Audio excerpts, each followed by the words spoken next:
Welcome friends. आज के इस वीडियो में हम विश्व मृदा दिवस पर बात करेंगे,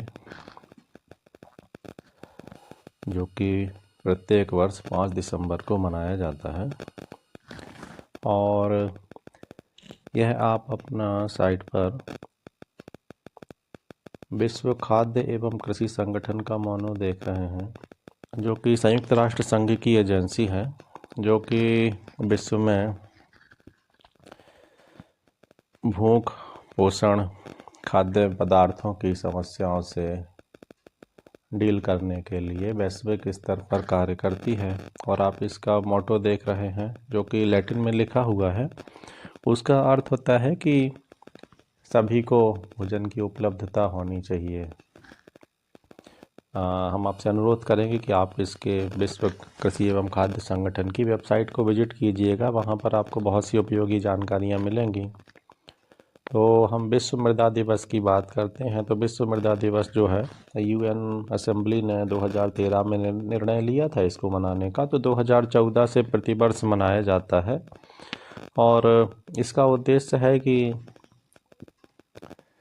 मिट्टी के स्वास्थ्य के प्रति जन चेतना का प्रसार किया जाए। हमारा पूरा जीवन मिट्टी पर ही डिपेंड रहता है, पेड़ पौधे, जीव जंतु सभी प्रत्यक्ष अप्रत्यक्ष रूप से। इसलिए आवश्यकता है कि अगर हमें भोजन की आवश्यकताओं को सतत रूप में हल करना है, तो मृदा की गुणवत्ता बनी रहे, उसमें गिरावट ना हो। तो विश्व मृदा दिवस का उद्देश्य इसलिए स्वस्थ मृदा के संबंध में जागरूकता का प्रसार करना है और समाज में इस चेतना को प्रसारित करना है कि किस तरह से हम इस दिशा में कार्य कर सकते हैं। और विश्व मृदा दिवस को मनाए जाने में थाईलैंड के जो राजा थे भूमिबोल अदुल्यदेज, उनकी स्मृति में मनाया जाता है। और हम आपसे अनुरोध करेंगे कि आप विश्व मानचित्र में थाईलैंड को देखिएगा। और भारत के पूर्वी एशिया में है, तो आप पूर्वी एशिया के मैप को विजिट कीजिएगा। थाईलैंड के संबंध में और जानकारी एकत्रित कीजिएगा। थाईलैंड कहाँ है, आसियान क्या है, और पूर्वी एशिया के कौन से देश हैं, और भारत के उनसे कैसे संबंध हैं, तो आप इसको भी विजिट कीजिएगा। ये विश्व खाद्य संगठन की वेबसाइट दिया गया है, आप उसको विजिट करना है। और एक चार्ट के माध्यम से जो मृदा है, जो कि हमारे पोषण का आधार है, एक चित्र के माध्यम से पूरे चक्र को दिखाया गया है। मिट्टी पर ही प्रत्यक्ष अप्रत्यक्ष रूप से पेड़ पौधे, जीव जंतु सभी का जीवन निर्भर है। इसलिए स्वस्थ मृदा एक अनिवार्य आवश्यकता है। अगर मृदा की गुणवत्ता में कमी आती है, तो इससे पूरा हमारा कृषि का जो तंत्र है वो बुरी तरह प्रभावित होगा और इसका हम सभी को नुकसान होगा। इसलिए आवश्यकता है कि पर्यावरण संरक्षण के लिए जो कदम उठाए जाने हैं, जिनके लिए काम किया जा रहा है, उनमें मृदा की गुणवत्ता को भी उतनी ही प्राथमिकता दी जाए जितना कि अन्य महत्वपूर्ण कदमों को दी जाती है। और विश्व मृदा दिवस की जानकारी के लिए जब आप वेबसाइट पे जाएंगे इनका विश्व खाद्य संगठन पे, तो उस पर कुछ प्रश्नों के माध्यम से जो जानकारियाँ दी गई हैं उन्हीं को हमने इसमें बताने का प्रयास किया है। तो हमें जान के बड़ा आश्चर्य हुआ था कि इसमें एक प्रश्न कहता है कि क्या आप जानते हैं कि एक स्पून टेबल स्पून जो मिट्टी है, उसमें जो लिविंग ऑर्गेनिज्म है, जो जीवन है, वह हमारी पृथ्वी के समस्त मनुष्यों की संख्या से ज़्यादा हो सकता है। हमने इस ढंग से उसको नहीं सोचा था। और उसी तरह से हमें अपने जो भोजन की गुणवत्ता की आवश्यकता है, पोषण की, उसके लिए हमें एक स्वस्थ मृदा की आवश्यकता है। इसीलिए आपने शायद देखा होगा, सरकार जो है मिट्टी की जांच के लिए जगह जगह पे लैब भी स्थापित करती है, जहाँ पे कृषि से जुड़े हुए हैं किसान, वो अपनी मिट्टी की जांच करा सकते हैं समय समय पर कि उनकी फसलों की आवश्यकता के अनुरूप मिट्टी में पर्याप्त पोषक तत्व हैं कि नहीं हैं। और उसके अनुरूप वैज्ञानिक जो रिकमेंडेशन करेंगे, जो सुझाव देंगे, उनको अपनाकर हम मिट्टी की गुणवत्ता को बनाए रख सकते हैं। तो इसका बहुत ज़्यादा आवश्यकता है।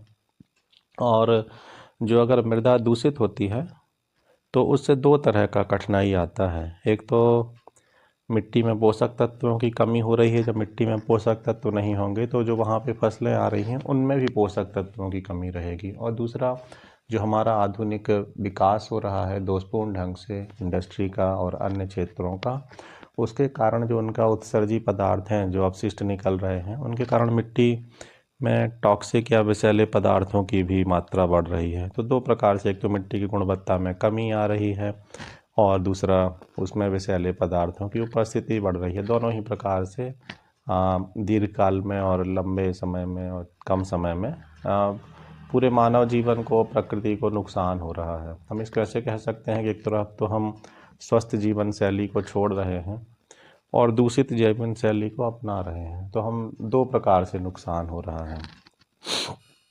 और विश्व मृदा दिवस के अवसर पर 2025 में इस वर्ष जो थीम है, प्रत्येक वर्ष थीम घोषित करता है ताकि एक विशिष्ट विषय के अनुरूप चेतना या जागरूकता का प्रसार किया जा सके। तो इस वर्ष जो विश्व कृषि एवं खाद्य संगठन ने थीम रखा है वह है healthy soils for healthy cities, अर्थात स्वस्थ शहरों के लिए आवश्यकता है कि स्वस्थ मृदा वहाँ पर उपलब्ध हो, मिट्टी भी स्वस्थ हो। और आप जान रहे हैं कि आधुनिक विकास के फलस्वरूप शहरों का विस्तार हो रहा है, तो इसकी आवश्यकता और भी ज़्यादा बढ़ जाती है। मिट्टी हमारे पूरे जीवन तंत्र को प्रभावित करती है, उस पर आधारित है। तो शहरों के प्रसार के साथ साथ ये समस्या और भी ज़्यादा बढ़ती जा रही है। प्रदूषण का सामना सभी बड़े शहर भारत में तो कर ही रहे हैं, अन्य क्षेत्रों में भी विकासशील देशों में बहुत कठिनाइयाँ हैं। और इसमें हमने पिछले कुछ वर्षों की थीम को दिया है 2015 से लेके 21 तक। आप इनके टॉपिक को पढ़ सकते हैं, देख सकते हैं कि जैसे 2015 में जो था healthy soil for healthy life, उसके बाद soils and pulses, symbiosis for life और caring for the soil starts from the ground. इसी तरह से अन्य थीम प्रत्येक वर्ष घोषित की जाती हैं और हमने थोड़ा सा आलस कर दिया है तो 21 के बाद 25 के बीच की थीम नहीं दर्शाई है। आपसे अनुरोध करेंगे कि आप विश्व कृषि एवं खाद्य संगठन की साइट पर जाएंगे तो प्रत्येक वर्ष की थीम देख सकते हैं। उनके उस वर्ष जो चित्र बनाए गए हैं, मोनो बनाए गए हैं, उसको देख सकते हैं और उनके संबंध में और जानकारी, ढेर सारा जानकारी उपलब्ध है, तो आप उसको पढ़िएगा और आगे भी आप प्रतिवर्ष इसको फॉलो कीजिएगा।